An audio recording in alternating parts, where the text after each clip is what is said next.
Hello, my name is Ashley, and today I wanted to give you some tips and advice if you are either going to become a new substitute teacher or you are a substitute teacher and you just want to make your day at work a little bit easier. I have been a substitute for 3 years. It's actually my 3rd year. So I've learned a few tips and tricks of what to do.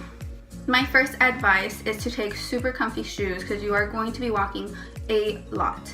The first day I went to work, I wasn't expecting to walk a lot, and by the time you get out, you're going to be exhausted because you are going to walk a lot. Especially if you are an instructional aide, expect to walk a lot. You're going to be on your feet the majority of the day.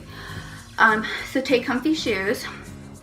Take a water bottle because you are going to be thirsty, but do not try to drink tons of water and tons of coffee in the morning because you only get certain breaks throughout the day, so you won't be able to just run to the restroom if you are in charge of a whole class. You're going to have to wait till lunchtime or till they go to PE to actually have time to go to the restroom. But if you do have to go to the restroom and it's emergency, you can always just go next door to the teacher and just ask her. They're very friendly. Most of the teachers, they know what it's like when you have to go to the restroom, so they will help you out. And most of the times other teachers do ask you for help too, so that way they can go to the restroom, so you guys can help each other out. Another tip that I would recommend that you take your own food. You can always buy the plates there. I think they're every district's different, but at the district that I work at, their plates run around from $2, I think, to like $3.50. I'm not sure, but every single district's different. The food's not that great because, of course, they have to, it has to be nutritious for the kids, and sometimes it's just not really great. So I would recommend just taking your own food. Especially because this one time I think I was an instructional aide or a teacher. No, I was an instructional aide, and it was my lunchtime, and I had taken money so I could go eat lunch. And by the time, and I had one of the super late lunches. Like, it was to the point where they were already packing up like the cafeteria. Everything was already closed, and so I didn't get to eat lunch that day because I thought and I assumed that, the cafeteria was going to be open, and sadly it wasn't. I couldn't have lunch that day.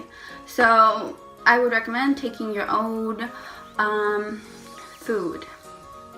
When you get to school, when you get to the front desk, to the receptionist, make sure you ask for referrals because kids tend to act up in class because you're a sub, and so they think that they can do anything. So I would really recommend asking for referrals. Even though you don't use them, you can use them in the sense that you go to the classroom and you show the kids, hey, look, I have referrals. Okay, so then when you walk into the classroom, the way you walk into the classroom, and when the kids are there, they're gonna be watching you. They're gonna be seeing to see if they can mess up, act up in your class. So when you go in, you need to set the tone for the room. So as soon as you walk in, you introduce yourself. You say, hello, my name is Miss or Mr. blah blah blah blah. Today I'm going to be your teacher. Don't say substitute. I've always heard that because you are their teacher. So I'm gonna be your teacher for today. Let's get started. Miss Garcia has a ton of things to do today. She told me that we're gonna have a busy schedule today, so let's get started so we can finish the day. Okay, one of my favorite things to do, and a lot of substitutes don't like to do this, but I like to take stickers to give as little prizes, and I also have one of those bags from Walmart, the plastic ones that are like $1, and I will go to the Dollar Tree and buy tons of erasers. They have like a packet of erasers. They have a packet of 10 erasers for $1, and so I will go buy maybe 5 of those. That's $5. That's 50 erasers, and I will just throw them in my bag. Maybe even pencils. There's 10 pencils for $1, so I'll just toss them in there too. I do not think it's a wise idea to give candy out as treats or as prizes, because there are kids out there that are allergic to peanuts and so many other things, and I feel like it's a safer idea to just give them stickers or erasers or pencils or bookmarks or something that they can use in school. So, and kids love receiving prizes at the end of the day, and that's how I bribe them. I pretty much tell them, if you mess up, don't expect to get a prize at the end of the day. I have some cool prizes. And sometimes I do play games with them. I do say, okay, listen up. But I do it as a whole classroom. I tell them, if you get 3 strikes throughout the whole day, we're not going to go out to recess. And some teachers do allow you to take them out to recess. You just have to ask. There are about 15 to 30 minutes out of the day that they use as snack time, or you can use it as recess time, and so the kids love that. And so I tell them, if you get 3 strikes, that means you're out. That means we're not going to go to recess, and you are not going to get any stickers or any prizes at the end of the day.